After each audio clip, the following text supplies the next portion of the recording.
camera. So look, Broad Fork, right? Broad Fork. Everybody know this. This is a hoe.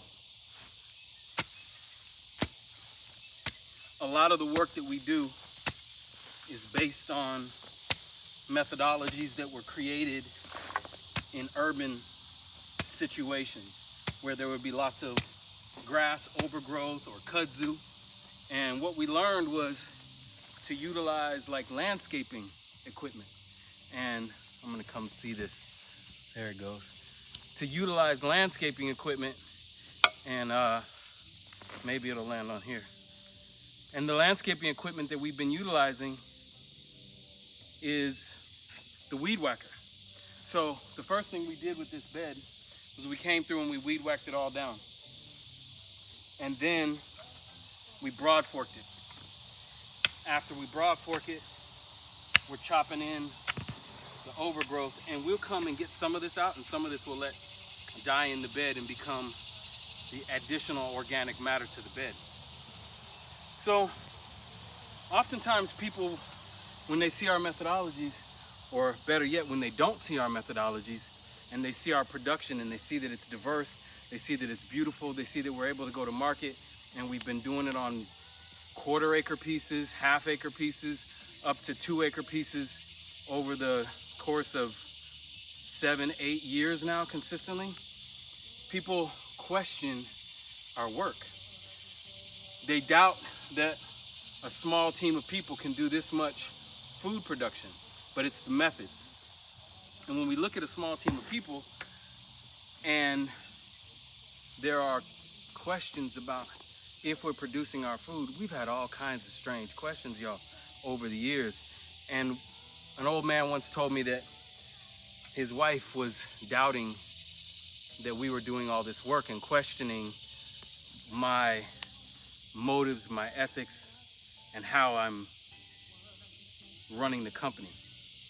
And one of the things that's interesting is there are many people who come to our farmers markets who are our customers but have no idea about our social media presence. And this old man said to me, he said, you know, Eugene, you don't have to justify how you spend your time to me. You never have to justify that because I see what's being produced. And that took me back to a story. Back in 2011, when we were building a large farm, a large urban farm in Metro Atlanta, the build out of this farm was also like a boot camp, because I would say 85–90% of the people that I was managing at the time on that project had no, or I shouldn't say no, but very little agricultural or farming experience. And none of them had ever built out a farm like that in the middle of a city.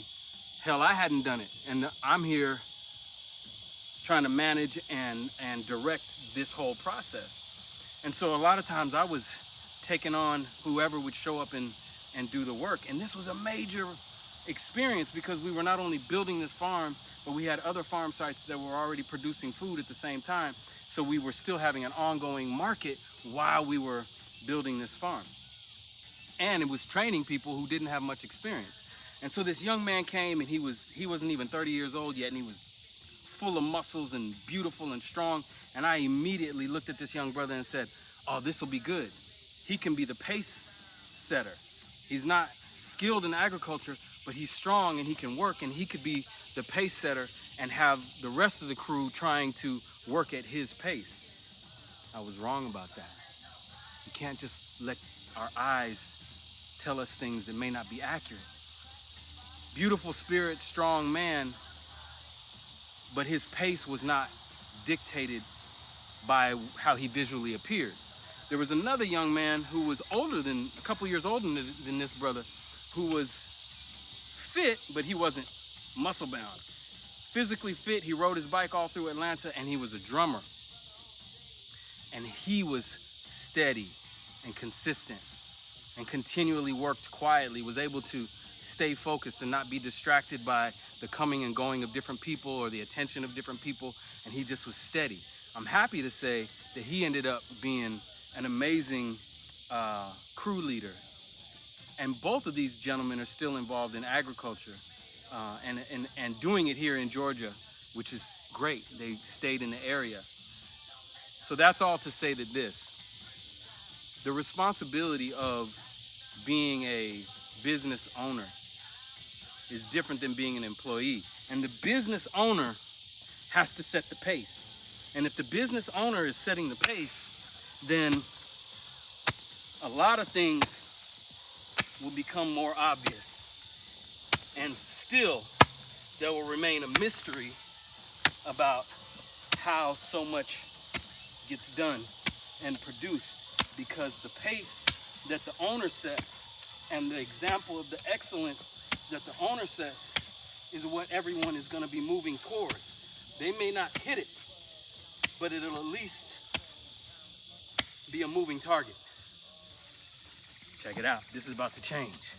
Grow where you are.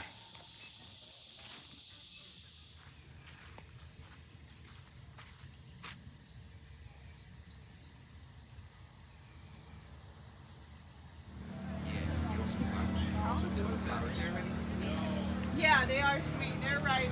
Those two are $6. So I get the watermelon and this stuff. You want one watermelon? Yeah.